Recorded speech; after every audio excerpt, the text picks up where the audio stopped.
heavy hearts. As you know, we lost one of our own, and we stay committed to making sure that we conduct a very thorough investigation to get all the answers for Tara's family, all her loved ones, and for our Sacramento Police Department family as well. Tonight we do have an update, and with me this evening will be Chief Hahn, Deputy Chief Ken Bernard, and our Assistant City Manager, Chris Conlon. As we start this update, we do want to show a video, and this video is a small clip of a body-worn camera at the scene during the shooting.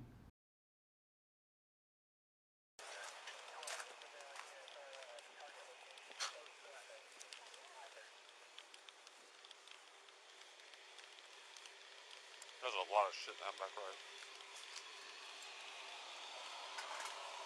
Hey, Adele Police Department. Adele Police Department, you're not under arrest, you're not in trouble.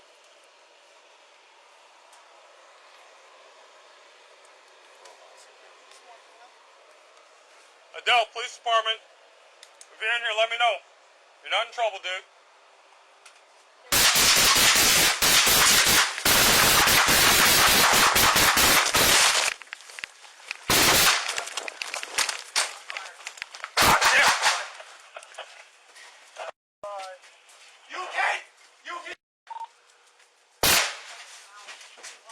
This is a high-powered rifle. Get out here now.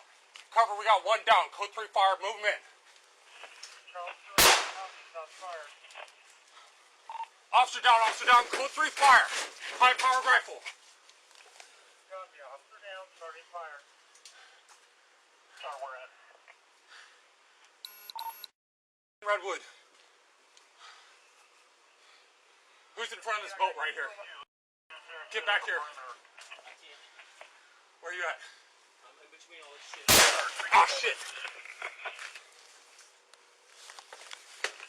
Got you at Redwood. Stay down. Hey. Yeah, he's still shooting. He's talking. Changing clips. He's changing clips.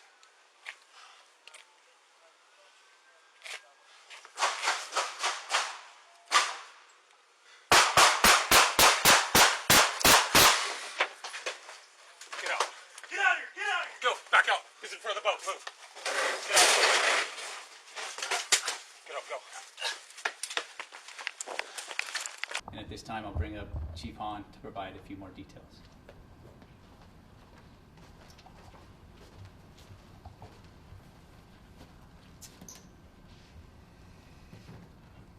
So understand this is an ongoing investigation, and there's a lot more work to be done to gather all the facts.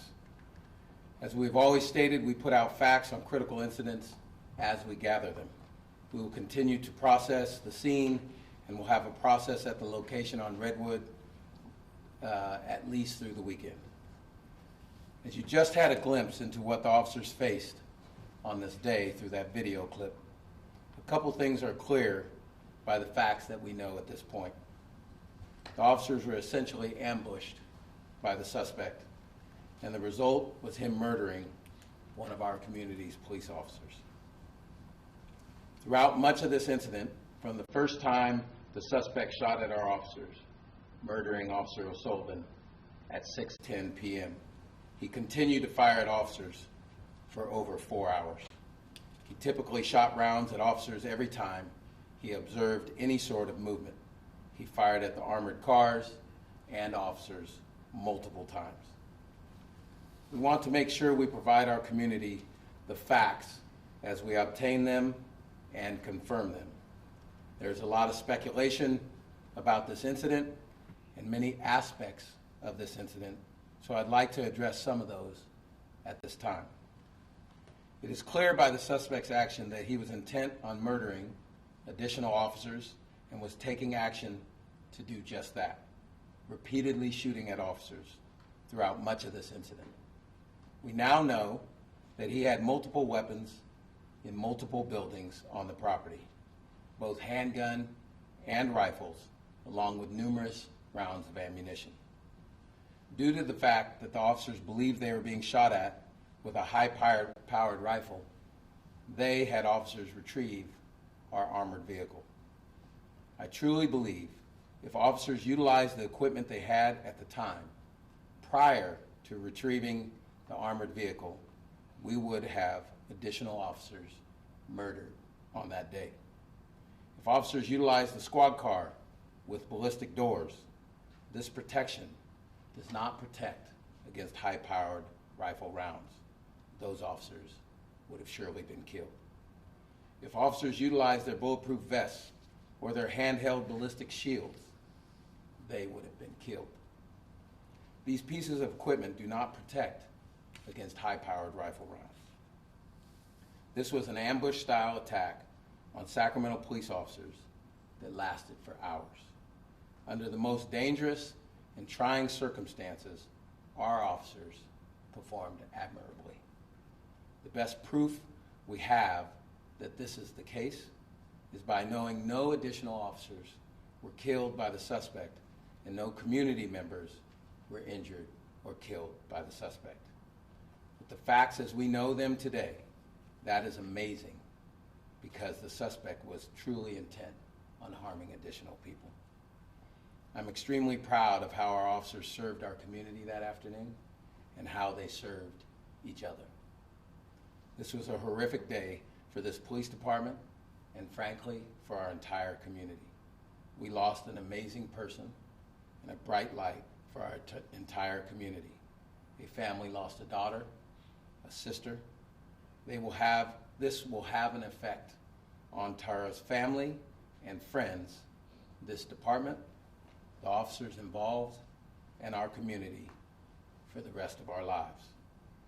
But our officers, they will get up tomorrow. Our officers will come to work and they will serve this community.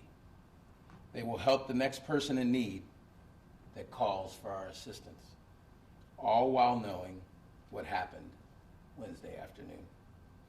I ask this community to lift up the O'Sullivan family now and moving forward because they have paid the ultimate sacrifice for all of us. The family needs our love and support right now. I will now turn it back over to Sergeant Chandler to give some of the specifics on this incident.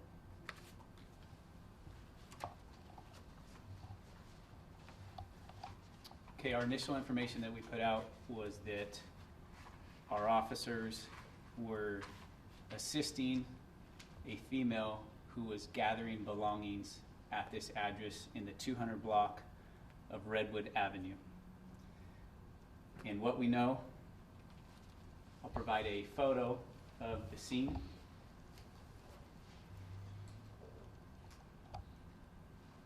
This photo here is the scene where this took place. The address where the officers responded to was this location in the 200 block of Redwood Avenue. This is the front house. This is a detached garage. This is the primary street, Redwood Avenue. And this is an alley that is behind the primary house. When the officers went to the residence to help the female gather belongings, they also learned some preliminary information about the male half, including that he had a misdemeanor warrant for an assault from a previous incident, not from this incident. When they went to knock at the front door of this residence, there was no answer, and they noticed that the front door was barricaded. And I'll show you a picture of that front door from the interior that we gathered later. This is the front door of that residence that was barricaded. Back to the area. The officers also knew that the suspect had a connection to the house that is just east of the primary house. They went in there to attempt to make contact with him and also gather some belongings of the female. After that, they also learned that the female wanted some personal belongings from the detached garage. And inside of this residence, they located 2 firearms that they learned belonged to the suspect. Based on that information, there were originally only 2 officers that were on this call. After learning about this suspect having 2 firearms in this residence and potentially having access to more firearms, the officers asked for additional officers to respond and help due to the potential of the suspect having additional firearms. In addition to the 2 officers, 3 additional officers responded to help as they developed a plan to go knock on the door of this detached garage, because they had already knocked here and they knew that the front door was barricaded, and the female that they were helping wanted some belongings from this detached garage. The officers developed a plan as they were in the neighboring residence yard, and they developed a plan, and the video that you observed was body-worn camera video of an officer who was the primary officer going to make contact in this detached garage. That officer had 4 additional officers with him, including Tara. And as you saw in the video, the officer knocked, announced his presence, went inside that detached garage, and that's when the officers were ambushed. And that's when Tara was struck by gunfire.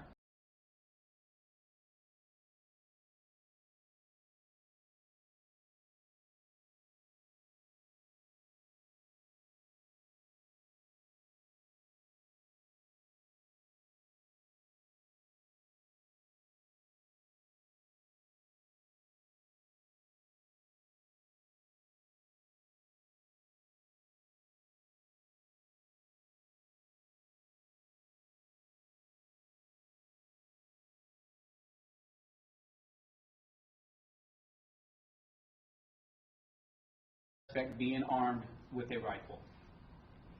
Officers established a perimeter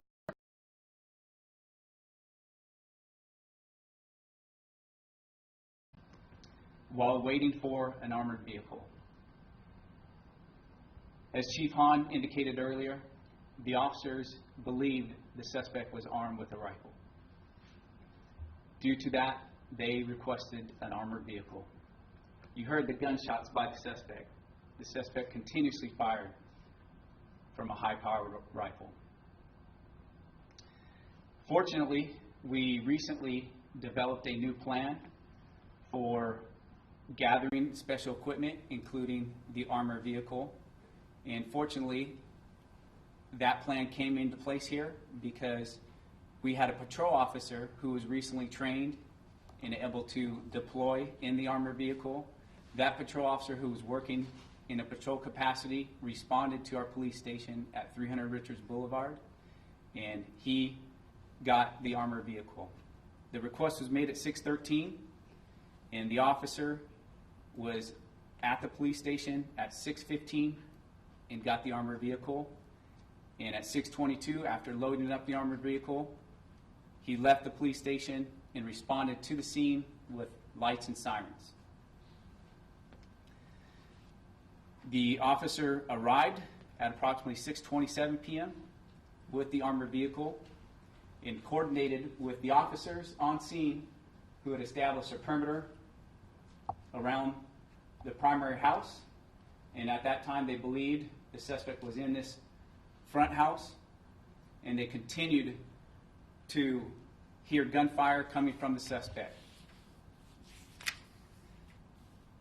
Per officers on scene, during that time frame, the suspect fired his weapon during this time frame: 6:10 p.m., 6:11 p.m., 6:12 p.m., 6:15 p.m., 6:17 p.m., 6:18 p.m., 6:19 p.m., 6:29 p.m., 6:46 p.m., 6:47 p.m., 6:49 p.m., 6:53 p.m.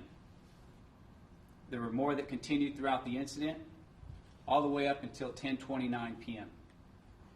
Overall, throughout the entirety of this incident, the suspect fired at least 30 different times.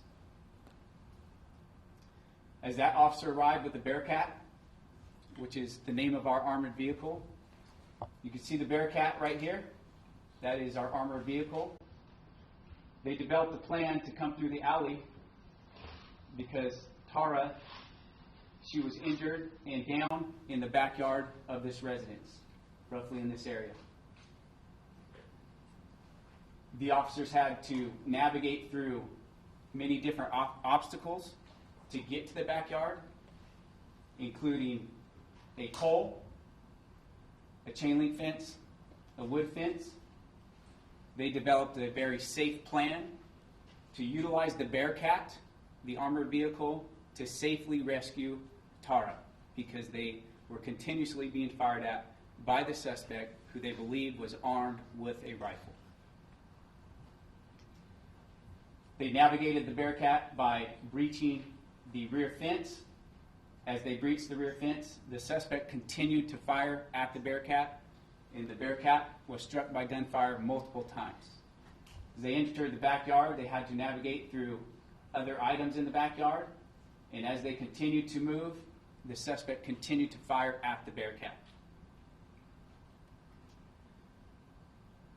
As they got within close proximity of Tara, one officer exited the Bearcat and returned fire at the suspect, while multiple other officers rescued Tara.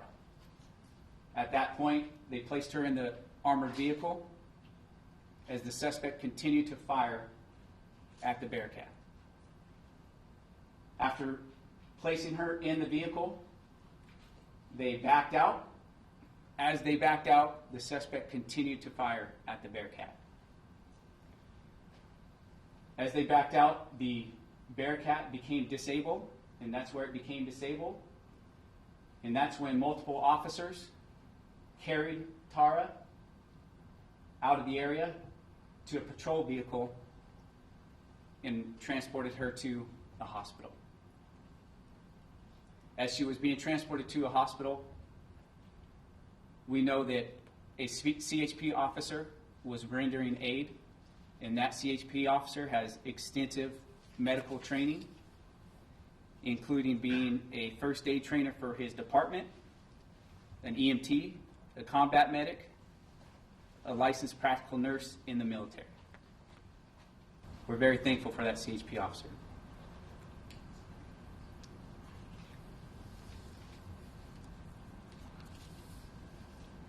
After the rescue was complete and the officers transported Tara to the hospital, the suspect continued to fire throughout the incident. Like I said earlier, a total of over 30 times throughout the night until 10:29 p.m. Our officers maintained their perimeter. At approximately 9:38 p.m., our crisis negotiators attempted to make contact with him. And after numerous attempts, finally at 10:40 p.m., they were able to establish contact with him. After at least 2 hours of negotiating, our negotiators diligently worked to him surrendering peacefully, which he did. And he was taken into custody at approximately 1:54 p.m. He was not injured.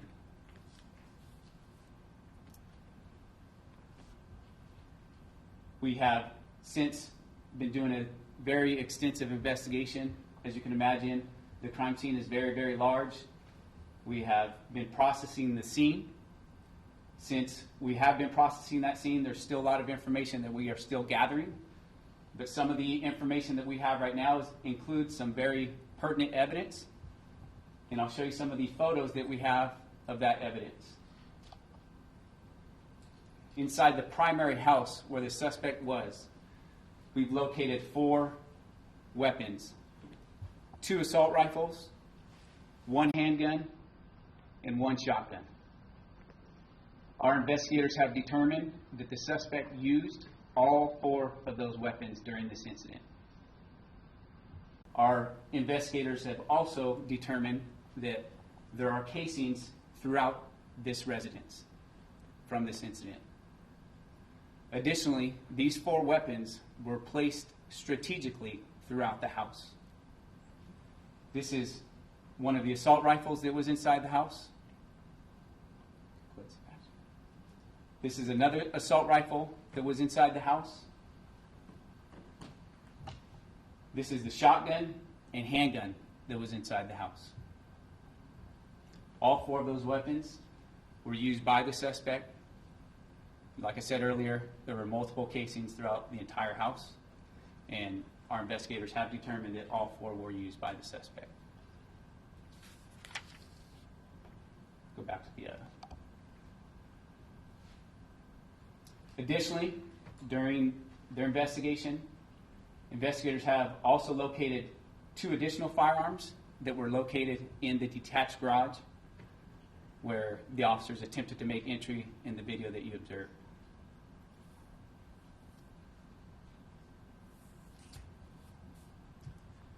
We know that our investigators will continue to process the scene, and we do expect them to be out there through the weekend. We do know that our officers during this incident fired at least 100 rounds at the suspect, and we continue to gather additional evidence and process the scene.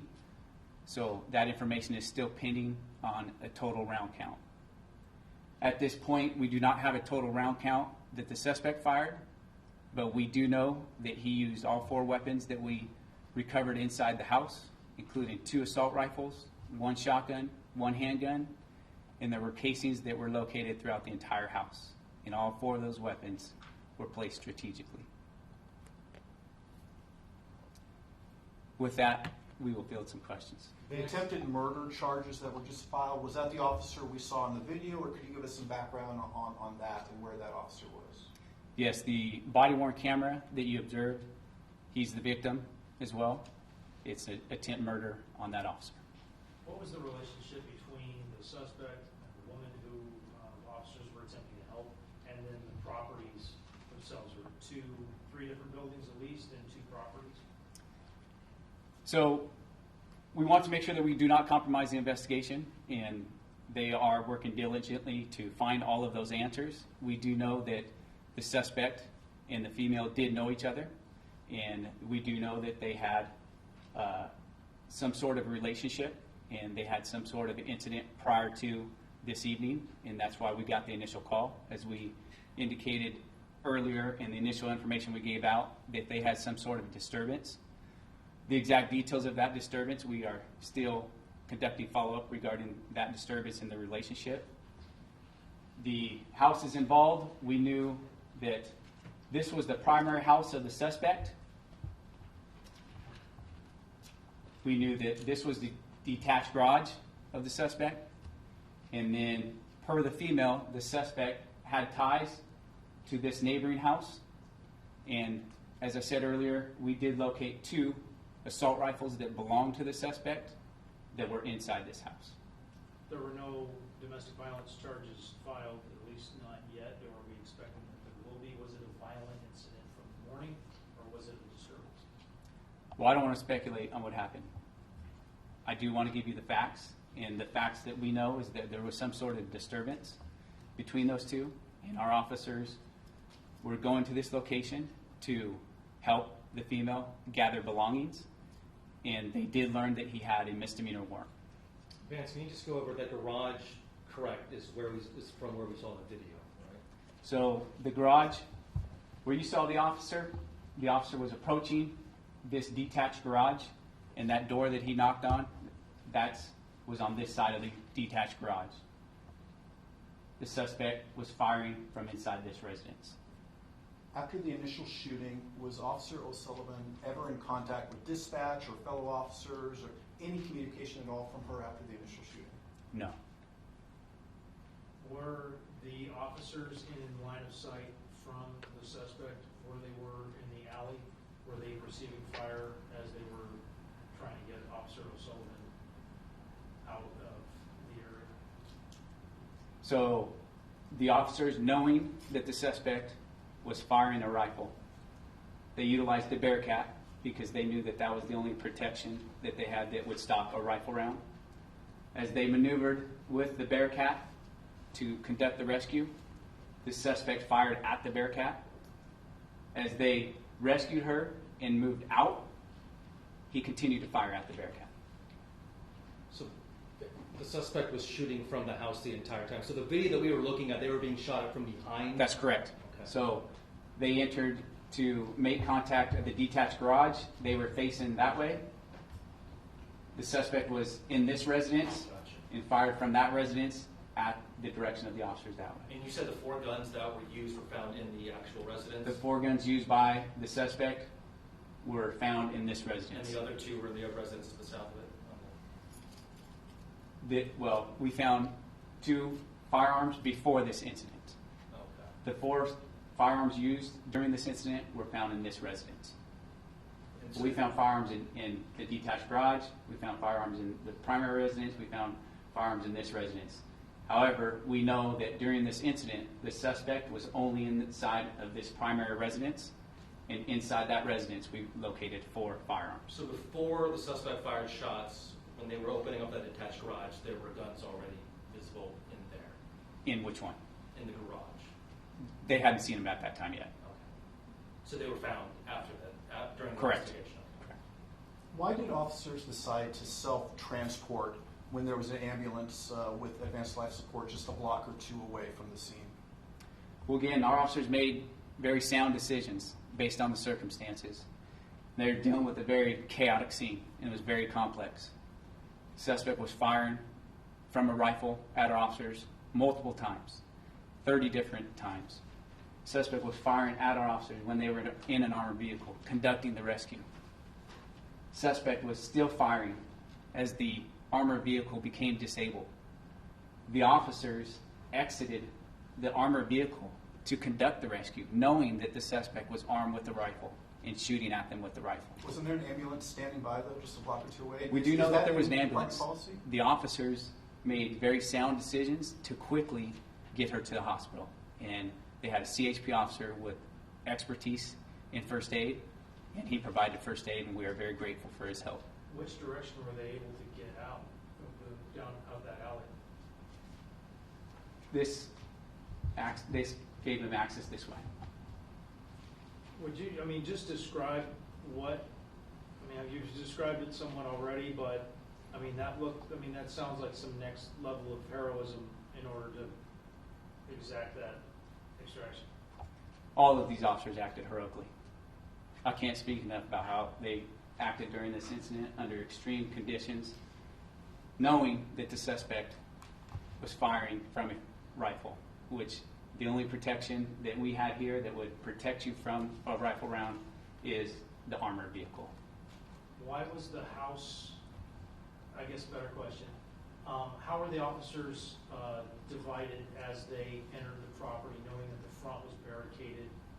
And how many officers were going to the garage, and then how many were assessing the house or going to the house, or did they all go to the garage? Well, again, we're still talking to all the officers involved. We're still developing more information. We're still processing the scene. So based on preliminary information, we do know that there were 5 officers on scene when the shooting occurred. And we do know that the primary officer made contact at the door. Tara was behind the officer when she was shot and struck by gunfire. Then there were 3 additional officers on scene. As far as where they actually were during the shooting, that's all still part of our investigation. But we do know that they were on scene during the shooting. So Vance, can you recap one more time? So I know there was Officer O'Sullivan and then her partner who we saw in the body cam video. That's correct. And then there were 3 other officers. Were those other 3 officers a part of the initial taking that woman back to this residence for the home, or were they called because you had been there before and you knew there was guns involved possibly? Well, like I said earlier, they located 2 firearms in the neighboring residence that they knew the suspect had access to.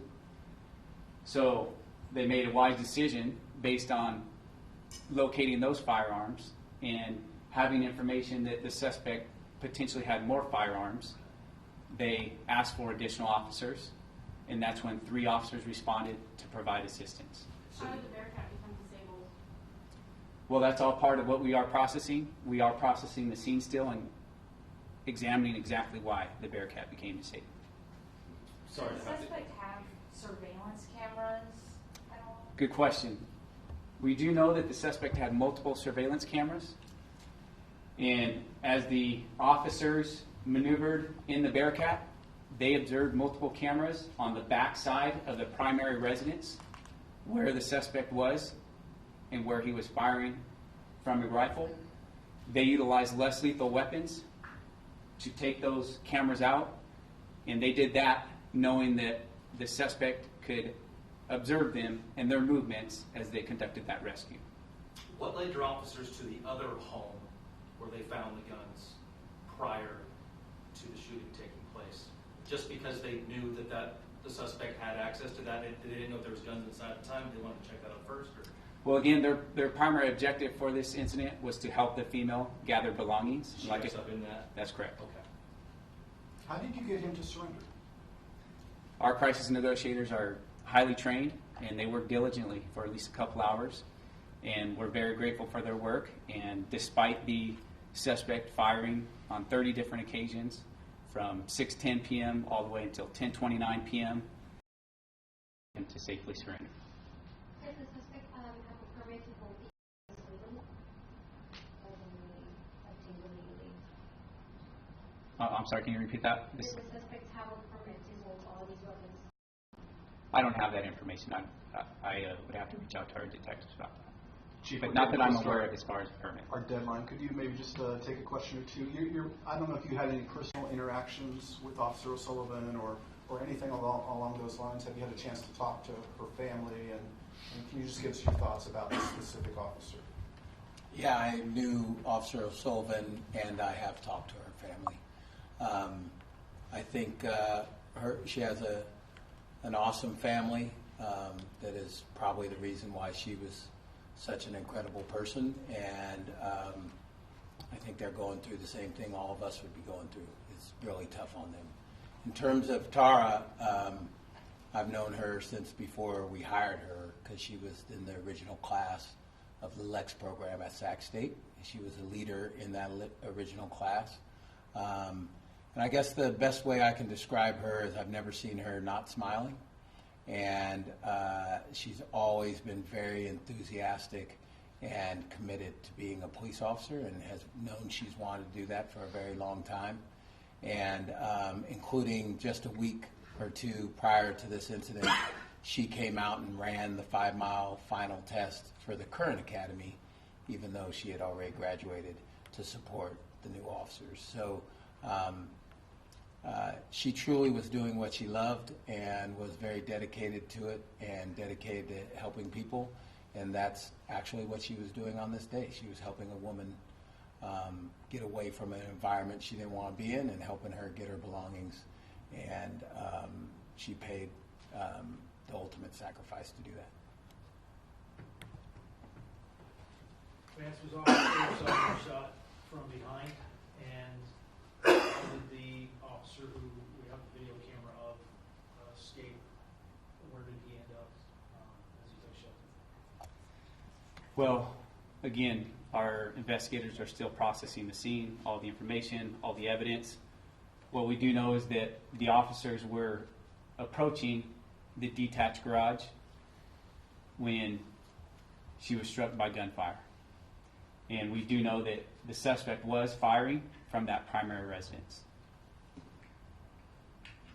As far as the officers, what positions they went to, that's all still what we are examining. We're talking to all the officers, but we know that the officers knew that the suspect was firing a rifle, and they knew that the protection they had, including their vest, would not provide any protection for them. So they were looking for safe places to be so that they wouldn't be harmed. How did we get the neighbors out? How did we what? How did you get the neighbors out? We conducted numerous evacuations, and part of our officers making safe decisions was making sure that none of the neighbors were in harm's way.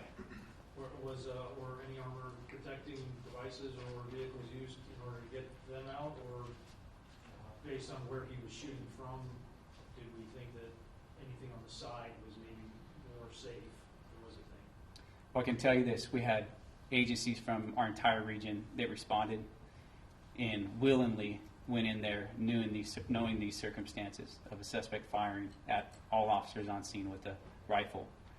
We had multiple armored vehicles out there and plenty of law enforcement officers who were willing to help us and help all the neighbors and conduct those evacuations. The details on the evacuations, I don't have those, but I do know that we had multiple armored vehicles and many agencies from the region that responded quickly and were more than willing to help us during this entire event.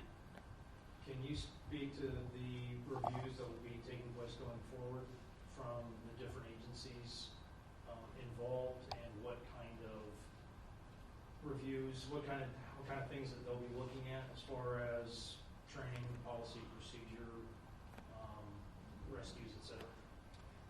Well, I can't speak for the other departments.